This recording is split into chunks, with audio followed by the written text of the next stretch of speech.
Big boss Kannada season 12 ಈ ಬಾರಿ ಕಳೆದ ಎಲ್ಲ ಸೀಸನ್ಗಳಿಗಿಂತಲೂ ಅದ್ಧೂರಿಯಾಗಿ ಆರಂಭವಾಯಿತು. ಆದರೆ ಬಿಗ್ ಬಾಸ್ ಅಸಲಿ ಆಟ ಮಾತ್ರ ಜಸ್ಟ್ ಒಂದು ವಾರಕ್ಕೆ ಮೊದಲ ಸ್ಟಾಪ್ ನೀಡಿತ್ತು.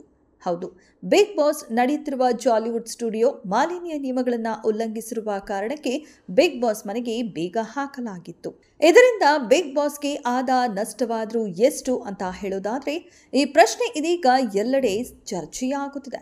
ಸದ್ಯ ಬಿಗ್ ಬಾಸ್ ಕನ್ನಡದ ಮಾಜಿ ಸ್ಪರ್ಧಿ ಪ್ರಶಾಂತ್ ಸಂಬರ್ಗಿ ಅವರು ಖಾಸಗಿ ವಾಹಿನಿಗೆ ನೀಡಿರುವ ಸಂದರ್ಶನ ಒಂದರಲ್ಲಿ ಬಿಗ್ ಬಾಸ್ ಕನ್ನಡದ ಒಂದು ಎಪಿಸೋಡ್ಗೆ ಎಷ್ಟು ಖರ್ಚಾಗುತ್ತೆ ಎನ್ನುವ ವಿಚಾರವನ್ನ ಬಹಿರಂಗಪಡಿಸಿದ್ದಾರೆ.